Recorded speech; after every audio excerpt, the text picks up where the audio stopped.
Hello everyone.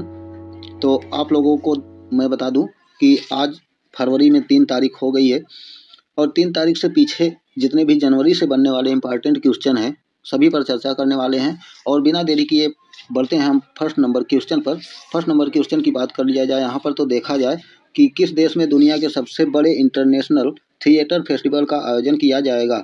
यहाँ पर सही आंसर हो जाएगा हमारा भारत। भारत में सबसे बड़े इंटरनेशनल थिएटर फेस्टिवल का आयोजन किया जाएगा। और इसके बारे में थोड़ा सा देख लिया जाए तो यहाँ पर जो सबसे बड़े इंटर फेस्टिवल महोत्सव का आयोजन किया जाएगा इसका नाम है भारत रंग महोत्सव 2026 का ये नाम रखा गया है, भारत रंग महोत्सव 2026। और यह भारत के 40 स्थानों पर और 277 प्रस्तुतियों का प्रदर्शन करता है, जिसमें विविध भाषाएं जैसे कि संस्कृतियां, अंतर्राष्ट्रीय नाटक और सभी दर्शकों के समावेशी प्रदर्शन भी शामिल किए जाते हैं। इसके संस्करण की बात किया जाए तो 25वां यह संस्करण है, जो कि 27 जनवरी से 20 फरवरी 2026 तक आयोजन भारत में किया जाएगा। बढ़ते हैं दूसरे नंबर क्वेश्चन की ओर। दूसरा नंबर क्वेश्चन देख लेते हैं। उत्तर प्रदेश का पहला जीरो फ्रेश वेस्ट डंप शहर कौन सा बन गया है? तो लखनऊ बन गया है। लखनऊ को देखा जाए तो लखनऊ उत्तर प्रदेश का सबसे पहला जीरो फ्रेश वेस्ट डंप शहर बन गया है। और यहाँ पर प्रश्न नंबर 3 की बात किया जाए तो एमिलिया वाल्वरेड किस देश से संबंधित है, जिन्हें भारतीय महिला फुटबॉल टीम का मुख्य कोच नियुक्त किया गया है? तो कोस्टा रिका देश से संबंधित है। कोस्टा रिका की रहने वाली है कौन? एमिलिया वाल्वरेड।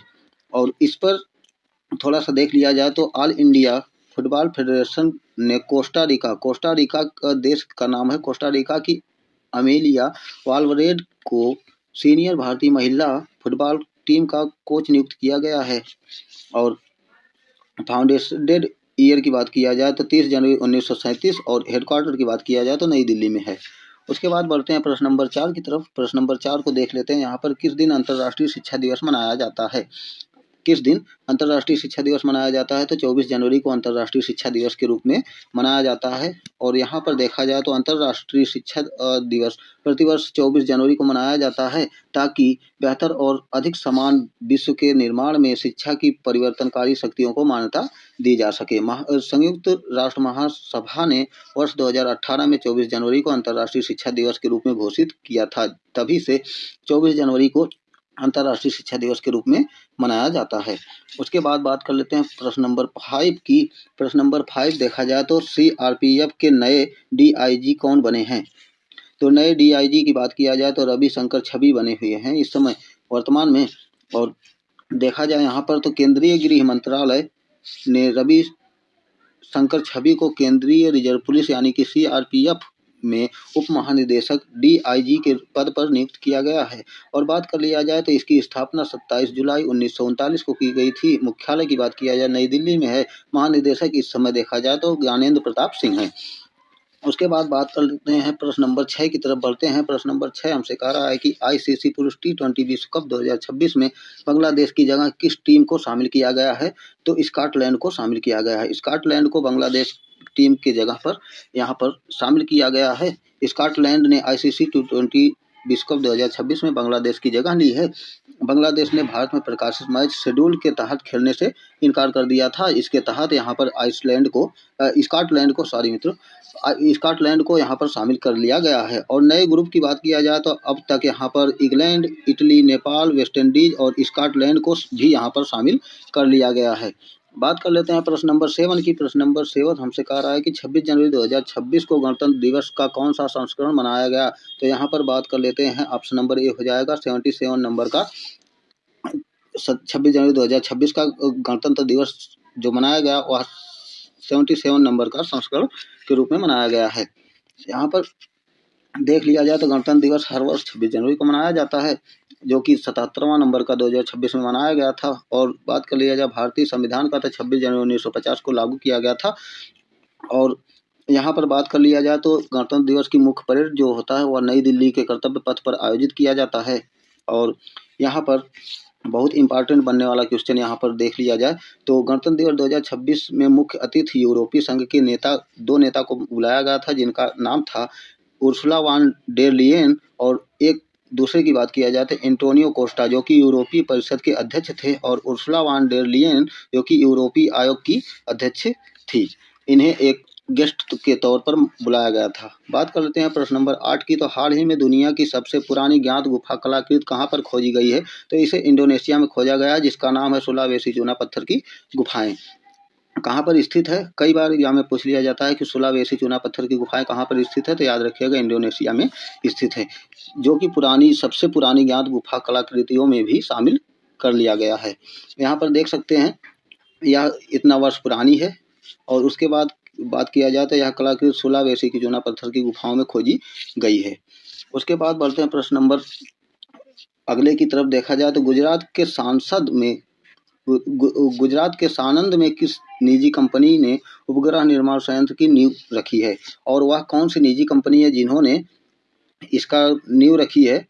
तो बात कर लिया जाए तो यहाँ पर देखा जाए तो यहाँ पर हो जाएगा अजिस्टा स्पेस। अजिस्टा स्पेस जो है यह एक निजी कंपनी है जो कि उपग्रह निर्माण की संयंत्र की नींव रखने वाली है। यहाँ पर देखा जाए तो अजिस्टा स्पेस गुजरात के सानंद जिले में खोराज में एक निजी उपग्रह निर्माण संयंत्र स्थापित करने वाली कंपनी बन चुकी है।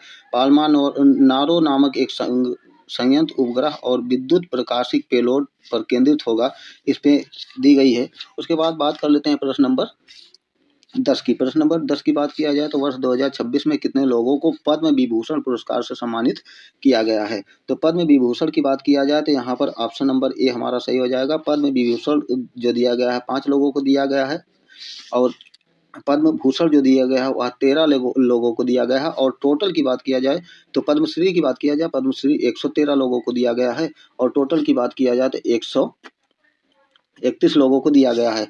उसके बाद बात कर लेते हैं यहाँ पर देखा जाए तो टोटल यहाँ पर 2026 में राष्ट्रपति ने 131 लोगों को पद्म पुरस्कार से वितरित करने के लिए 26 जनवरी की पूर्व संध्या पर ऐलान किया गया था, जिसमें से 13 पद्म विभूषण, 5 पद्म विभूषण और 13 भूषण और 113 पद्मश्री देने की घोषणा कर दी गई है। प्रश्न नंबर 11 की तरफ देखा जाए तो प्रश्न नंबर 11 हमसे कह रहा है कि कौन टाइम्स हायर एजुकेशन विषय रैंकिंग 2026 में टॉप 100 में शामिल होने वाला एकमात्र भारतीय संस्थान बन गया है?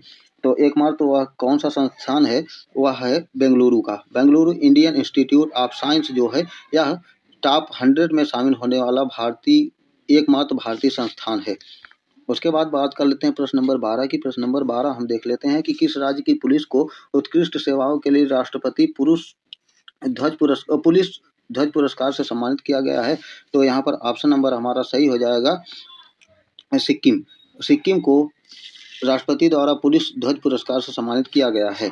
यहाँ पर इसका एक्सप्लेनेशन देख लिया जाए तो सिक्किम पुलिस को राष्ट्रपति पुलिस ध्वज से सम्मानित किया गया है, जो कि सर्वोच्च उत्कृष्ट और सर्वोच्च राष्ट्रीय सम्मान के रूप में जाना जाता है। इसके साथ ही बात कर लिया जाए तो सिक्किम देश का 15वां राज्य पुलिस सबसे सर्व मजबूत वाला पुलिस बन गया है। उसके बाद बात किया जाए तो 13 नंबर पर यहाँ पर प्रश्न नंबर 13 देखा जाए तो निम्नलिखित में से कौन सा देश हाल ही में विश्व स्वास्थ्य संगठन से अलग हो गया है? तो यहाँ पर ऑप्शन नंबर सी हो जाएगा अमेरिका। अमेरिका हमारा WHO से बाहर होने वाला एकमात्र देश बन गया है। यहाँ पर देख सकते हैं संयुक्त राज्य अमेरिका ने प्रशासन ने विश्व स्वास्थ्य संगठन से अपने अलग होने की प्रक्रिया आधिकारिक रूप से पूरी होने की घोषणा कर दी है, अर्थात वह अलग हो गया है।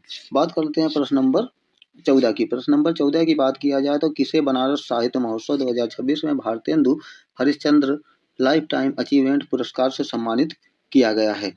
तो यहाँ पर नमिता गोखले को किया गया है। बनारस के साहित्य महोत्सव 2026 में Bharatendu Harishchandra life time achievement पुरस्कार से सम्मानित किया गया है। किसे किया गया है? नमिता जी को किया गया है। उसके बाद बात कर लेते हैं यहाँ पर देख लेते हैं प्रश्न नंबर 15 की तरफ बढ़ते हैं तो किसे व्यक्तिगत श्रेणी में सुभाष चंद्र बोस राष्ट्रीय आपदा प्रबंधन पुरस्कार 2026 से चुना गया है? तो यहाँ पर सही आंसर की बात किया जाए तो सीता सेलके हैं। सीता सेलके को व्यक्तिगत श्रेणी में सुभाष चंद्र बोस राष्ट्रीय आपदा पुरस्कार प्रबंधन 2026 द्वारा सम्मानित किया गया है। यहाँ पर देख भी सकते हैं, पढ़ भी सकते हैं और इसके बारे में भी जानकारी एकत्रित कर सकते हैं। बात करते हैं प्रश्न नंबर 16 का। तो प्रश्न नंबर 16 देखा जाए तो 49वें नंबर का अंतर्राष्ट्रीय कोलकाता पुस्तक मेला में फोकस देश कौन सा है? तो फोकस देश की बात किया जाए तो ऑप्शन नंबर ए हमारा हो जाएगा अर्जेंटीना। अर्जेंटीना यहाँ पर अंतर्राष्ट्रीय कोलकाता पुस्तक मेला में फोकस देश रहा है। उसके बाद बढ़ते हैं प्रश्न नंबर 17 की तरफ। प्रश्न नंबर 17 देखा जाए तो किस आयोग ने IPIC 2.0 पोर्टल लॉन्च किया है? किसने लॉन्च किया है? तो भारतीय चुनाव आयोग यानी कि इलेक्शन कमीशन ऑफ इंडिया के द्वारा यह पोर्टल 2.0 लॉन्च किया गया है। इस पोर्टल के बारे में देखा जाए तो यहाँ पर पोर्टल से संबंधित जानकारी मिलेगी। भारतीय चुनाव आयोग द्वारा IPIC 2.0 पोर्टल लॉन्च किया गया है, जो कि डिजिटल वोटर कार्ड को आसान तरीके से डाउनलोड करने की सुविधा प्रदान करता है। भारतीय चुनाव आयोग के बारे में बात किया जाए तो 25 जनवरी 1950 को इसका स्थापना हुआ था। हेडक्वार्टर की बात किया जाए तो नई दिल्ली में स्थित है। मुख्य चुनाव आयुक्त की बात किया जाए तो ज्ञानेश कुमार हैं, और चुनाव आयुक्त की बात किया जाए तो सुखबीर सिंह और विवेक जोशी हैं। याद रखिएगा, इंपॉर्टेंट क्वेश्चन है। यहाँ पर बढ़ते हैं प्रश्न नंबर 15 की तरफ। तो WPL में शतक लगाने वाली पहली खिलाड़ी कौन बन गई हैं? तो कौन बन गई हैं? यहाँ पर देखा जाए तो ऑप्शन नंबर ए हमारा हो जाएगा नेट साइबर ब्रंट, जो हैं ए WPL यानी कि वोमेन IPL में शतक लगाने वाली पहली खिलाड़ी बन गई हैं। बात कर लेते हैं यहाँ पर थोड़ा सा। तो नेट साइबर ब्रंट ने WPL 2026 में इतिहास रचते हुए महिला प्रीमियर लीग में सबसे पहली शतक पारी खेलने वाली महिला बन गई हैं। उसके बाद बात कर लिया जाए यहाँ पर प्रश्न नंबर 20 की। प्रश्न नंबर 20 पर चर्चा कर लेते हैं कि हाल ही में किसे भारत के सर्वोच्च शीतकालीन वीरता पुरस्कार अशोक चक्र से सम्मानित किया गया है? तो अशोक चक्र से शुभांशु शुक्ला को यहाँ पर सम्मानित किया गया है। याद रखिएगा, बहुत ही इंपॉर्टेंट क्वेश्चन बनने वाला यहाँ पर हो जाएगा। उसके बाद बात कर लेते हैं यहाँ पर इसके बारे में थोड़ा सा। तो सम्मानित व्यक्ति की बात किया जाए तो शुभांशु शुक्ला हैं, जिन्हें अशोक चक्र से सम्मानित किया गया है। और यहाँ पर बात किया जाए तो राष्ट्रपति द्रौपदी मुर्मू द्वारा 77वें गणतंत्र दिवस 2026 के अवसर पर इन्हें सम्मानित किया गया है। बात करते हैं प्रश्न नंबर 21 की। प्रश्न नंबर 21 की देखा जाए तो हाल ही में किस राज्य ने अपने हर जिले के देसी पकवानों को लोकप्रिय बनाने के लिए एक जिला एक व्यंजन कार्यक्रम की शुरुआत की है? तो उत्तर प्रदेश ने इसकी शुरुआत की है। उत्तर प्रदेश के योगी आदित्यनाथ जी ने इसका प्रारंभ किया है। और बात कर लिया जाए, इसमें देखा जाए तो इसका उद्देश्य क्या होता है? उद्देश्य में यही देखा जाए तो समृद्ध खान पान परंपरा को बढ़ावा देने के लिए स्थानीय उद्यमियों और वैश्विक बाजार प्रदान करने के लिए यह कार्यक्रम लॉन्च किया गया है। उत्तर प्रदेश के दिवस की बात किया जाए तो 24 से 25 जनवरी 2026 के अवसर पर इसे लॉन्च किया गया है। उत्तर प्रदेश की बात किया जाए तो उत्तर प्रदेश में 75 जनपद पाए जाते हैं, जिसमें से उदाहरण में देखा जाए तो आगरा का पेठा, मथुरा का पेड़ा, लखनऊ की मलाई मक्खन, वाराणसी की तिरंगा बर्फी आदि व्यंजनों को शामिल किया गया है। बात कर लेते हैं अगले नंबर प्रश्न पर। देख लेते हैं 22 नंबर प्रश्न पर। 22 नंबर क्वेश्चन की बात किया जाए तो किस भारतीय राज्य में विश्व आर्थिक मंच ने चौथा औद्योगिक क्रांति केंद्र स्थापित करने की घोषणा की है? तो यहाँ पर देखा जाए तो आंध्र प्रदेश हो जाएगा। सही आंसर हमारा option number D Andhra Pradesh है, जो कि राज्य में विश्व आर्थिक मंच ने चौथा औद्योगिक क्रांति केंद्र स्थापित करने वाला राज्य बन गया है। प्रश्न नंबर 23 की बात किया जाए तो प्रश्न नंबर 23 देखा जाए कि इस राज्य में माओवादियों के विरुद्ध ऑपरेशन मेगा बारू की बात किया जाए तो यहाँ पर मेगा बारू जो हो जाएगा हमारा हो जाएगा झारखंड से रिलेट करता है। तो झारखंड में यह ऑपरेशन चलाया गया है। यहाँ पर बात कर लिया जाए थोड़ा सा, तो झारखंड में यह मेगा बारू ऑपरेशन चलाया गया था, जो कि पश्चिमी सिंहभूम जिले में ऑपरेशन के रूप में इसे चलाया गया था। और बात कर लिया जाए तो यहाँ पर 16 माओवादी मारे गए थे इस ऑपरेशन में। उसके बाद बढ़ते हैं प्रश्न नंबर 24 की तरफ। प्रश्न नंबर 24 की बात किया जाए तो हाल ही में ओलंपिक काउंसिल ऑफ एशिया का अध्यक्ष चुना गया है। किसे चुना गया है? तो यहाँ पर शेख जोआन बिन अहमद अल थानी को चुना गया है। किस लिए चुना गया? ओलंपिक काउंसिल ऑफ इंडिया का अध्यक्ष चुना गया है। उसके बाद बात कर लेते हैं प्रश्न नंबर 25 की तरफ, और यह हमारा आज का सबसे लास्ट क्वेश्चन होगा कि किस स्थान पर एशिया का सबसे बड़ा civil aviation event Wings India 2026 आयोजित किया जाएगा? तो हमारा हो जाएगा हैदराबाद में इसका आयोजन किया जाएगा। उसके बाद बात कर लेते हैं इसमें थोड़ा सा इंपॉर्टेंट जो इससे बनने वाले क्वेश्चन है उस पर चर्चा कर लेते हैं। तो विंग्स इंडिया 2026 कार्यक्रम, जो कि 28 से 31 जनवरी 2026 तक हैदराबाद के बेगमपेट हवाई अड्डे पर आयोजित किया जा रहा है। यह 4 दिवसीय स्तरीय आयोजन एशिया का सबसे बड़ा नागरिक विमानन महामेला होगा, जो कि विंग्स इंडिया 2026 का विषय माना जाता है। तो आई होप कि आप लोगों को यह सेशन बहुत ही अच्छा लगा होगा, और इसी प्रकार का वीडियो पाने के लिए हमारे चैनल को सब्सक्राइब कर लीजिएगा और सब्सक्राइब करके उसे ऑल नोटिफिकेशन में रख लीजिएगा, जिससे यहाँ पर आप लोगों को डेली करंट अफेयर का वीडियो मिलता रहे। धन्यवाद।